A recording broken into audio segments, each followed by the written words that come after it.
Hello everyone, কি খবৰ সকলো বহুত বেছি ভাল থাকে নতুন এটা ভিডিও আজি ভিডিওত আলোচনা কৰিম আমাৰ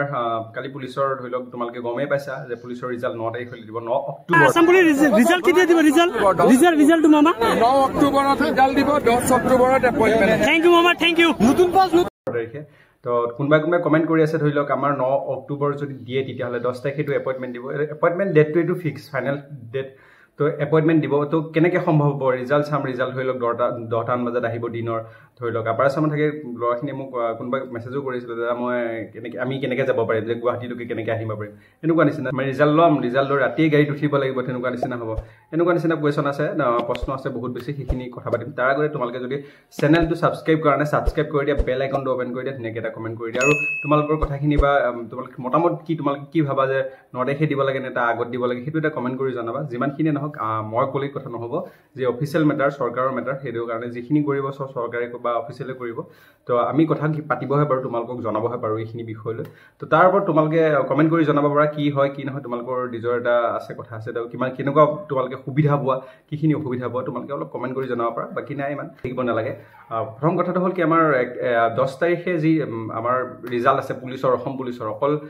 এবিউবি নহয় গোটেই অসম পুলিচৰ যিমানখিনি আছিলে পোষ্ট আছিলে 5000 কিমান আছিলে পাহৰিছো মই অকমান তো এই গোটেই পোষ্টখিনি একেলগে এটা ৰিজাল্ট আহিব ঠিক আছে অকল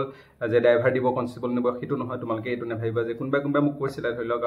থাৰ্ড গেটৰ বা ফৰ্থ গেটৰ আমাৰো ৰিজাল্ট দিব না একেলগে পুলিচৰ যিমানখিনি আছে গোটেইখিনি একেলগে দিব আৰু 10 তাৰিখে তোমালোকে গম পাইছা ধৰিলক এডিআৰই হক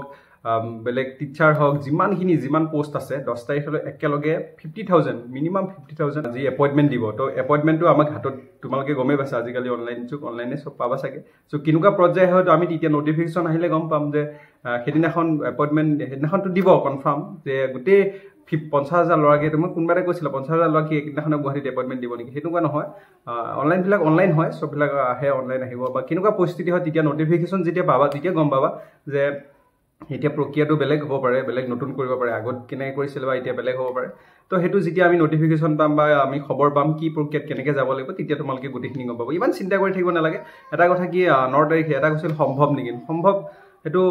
যদিও সম্ভৱ নহয় যে 9 তাৰিখে ৰিজাল্ট দিব 10 তাৰিখে এপইন্টমেন্ট আহিব তো কেনেকে সম্ভৱ মানে ৰিজাল্টটো মানে এসপ্তাহ আগত দিওক এনেকুৱা নিচিনা কোৱেশ্চন আছে বা জেন অক্টোবৰতে দিছে এসপ্তাহ আগত দিওক এনেকুৱা তেতিয়া আমি প্ৰিপাৰেচন কৰিব পাৰিম বা প্ৰস্তুতি চলাব পাৰিম বা গুৱাহাটীত আহিব লাগিব যেহেতু তো এনেকুৱা নিচিনা কৈছিল মোক তো ইমান ভাবিব নালাগে যিমানখিনি কৰিব সেইখিনি ভাবি চিন্তিটো কৰিব ন অসম চৰকাৰে হক বা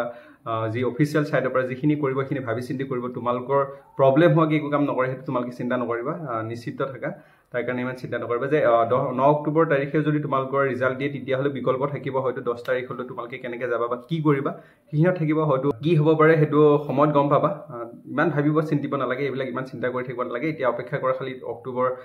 যেটো আমাৰ 9 অক্টোবৰ তাৰিখলৈ ৰিজাল্টটো আহক মানে যদি কিবা কাৰণ ৰিজাল্টটো ভাল হয় তো পাঁচ দিনাখনে এপইন্টমেন্ট বহুত বেছি ভাল খবৰ হ'ব সকলোৰ কাৰণে আৰু মানে যিখিনি বেয়া হ'ব এনেকুৱা নহয় যে সবই ভাল হ'ব যিখিনি বেয়া হ'ব হেতুৰ কাৰণে একদম কি হ'ব তোমালোকে ভাবিছা 9 অক্টোবৰ দিনাখন ৰিজাল্ট আহিব 10 অক্টোবৰ দিনাখন লগৰ বিলাকে এপইন্টমেন্ট আনিব তো বেয়া লাগিব সকলোৰ ভাল হওক আশা কৰো কামনা কৰিছো ভগৱানৰ ওচৰত প্ৰাৰ্থনা কৰিছো সকলো ভাল হওক যে আমিও দিছো মইও আছো তাতে আমাৰো ভাল হওক এনেকুৱা নিচিনা বাকি ইমান না তোমালোকে ইমান চিন্তা কৰিব নালাগে পজিটিভ থাকা আৰু এতিয়া দুমাহ যেতিয়া পাইছা সময় পাইছা এতিয়া যেহেতু এসএসসি জিডিত আছে অগ্নিবীৰ আছে তো সেইখিনি কাৰণে প্ৰিপাৰেচন কৰা তাৰ কাৰণে তো অপেক্ষাটো থাকিব সদায় থাকিব পুলিচৰ কাৰণে কাটঅফৰ ওপৰত ডিসকাশনটো হয় থাকিব মনত কিছুমান বহুত বেছি সংগা থাকে কাটঅফটো কি হ'ব কাটঅফটো কিমান যাব মোৰ নাম আহিব নাই মানে ইতিয়াৰ পৰা ডিসাইড কৰিব মানে 9 তাৰিখে মোৰ নাম আহিব নাই সবে তেনেকুৱা বা মোৰ তেনেকুৱা হয়ছো এক্সাইটমেন্ট কি হ'ব কি নহব তেনেকে নিজে ভাবি আছো বা কিবা এটা ৰিজাল্টটো মোস্টলি ইম্পৰ্টেন্ট হয় তো সেই কাটঅফটো তোমালোকে যিবিলাক ভাবি আছে তো 100% তোমালোকে যেনেকে ভাবি আছা তেনেকে হ'ব লাগে যিমানখিনি পজিটিভ থাকা নেগেটিভ নাথাকিবা কোনো পজিটিভ থাকা যে আহিব এনেকে বুলি ভাবা আৰু যেহেতু এটা কামত কি তোমালোকে ব্যস্ত হৈ যোৱা মানে ইয়াৰ পৰা যে ঠিক আছে যিখিনি টাইমত তোমাৰ ধৰিলক কাটঅফৰ চিন্তা হেবা কিবা হে তুমি সেইখিনি সময় ৰানিং কৰাগো তো ভাল লাগিব মনটো অকমান বেছি টেনচন হৈ থাকিলে বা ৰানিং কৰিব যোৱা প্ৰেক্টিছ কৰিব যোৱা কোনবাখিনি জায়গাত ঘূৰি আহা লাগিলে ক'ত ফুৰি আহা বা নিজৰ কিবা কাম থাকিলে হেতু কৰা বাকি ইমান চিন্তা কৰিব নালাগে নাম আহক খুকুলে হক হেতু আশা কৰিছো আৰু এসএসসি জিডি আৰু যি অগ্নিবীৰৰ কাৰণে প্ৰিপাৰেচন কৰি থাকা এবাৰ এটা কথা কি তোমালোকে গমে পাইছে এবাৰ লৰাবিলাকৰ এনেকুৱা হ'ব অসমত কোনোবা এটা লৰা ধৰিলক 2-3টা চাকৰি হ'ব পাৰে বা অসম পুলিচতো আহিব পাৰে নেক্সট এসএসসি জিডিটো আহিব পাৰে এনেকুৱা নিচিনা আহিব পাৰে তো তেনেকুৱা হ'ব তোমালোকে চাবা লগৰ কোনোবা আহিব পাৰে তেনেকুৱা হ'ব পাৰে যে আমাক ইমান সোপা চাকৰি দৰকাৰ নাই, আমাক এটা চাকৰিহে প্ৰয়োজন আছে, যিকোনো এটা চাকৰিৰ প্ৰয়োজন আছে, সেইটোৱে সকলোৱে পাক, সেইটোৱে আশা থাকিলে। হোৱাটছআপ গ্ৰুপটোত তোমালোকে যদি হোৱাটছআপ গ্ৰুপটোত এড হোৱা নাই তেতিয়াহ'লে তোমালোকে এড হৈ ল'বা, কাৰণ অসম পুলিচৰ যি ফ্ৰেণ্ডশ্বিপ গ্ৰুপ হয় এইটো তোমালোকে সকলো আহি জইন কৰিব পাৰা, তাত আলোচনা কৰিব পাৰা বিভিন্ন ধৰণৰ কথা, আৰু আগন্তুক পৰীক্ষাৰ কথা বা ভেকেঞ্চিৰ কথা, নতুন কাটঅফৰ বিষয়ে তোমালোকে বিভিন্ন ধৰণৰ কথা আলোচনা হৈ আছে তোমালোকৰ। এইটো বিষয় বেলেগ একো নাই বিষয় নহয়, খালি জবৰ ইনফৰমেশ্যনৰ ওপৰত তাত ভিডিঅ' বা কিবা থাকিলে ইনফৰমেশ্যন দিব পৰা, সকলোকে জনাব পৰা। আৰু যদি সকলো মিলি থাকে তাত সেই গ্ৰুপটোত, তেতিয়াহ'লে ধৰি লওক আগন্তুক ধৰি লওক যি এপইণ্টমেণ্ট আছে গোটেইখিনি লগ পাবা, সকলো ভাল লাগিব। নতুনকৈ মেছেজ কৰি থাকিলে নহয় দেখা পোৱা যাব গোটেইখিনি। ভিডিঅ'টো ইমানে আছিলে। থেংক ইউ ছ' মাছ। আজিলৈ আহিছোঁ, বাই বাই।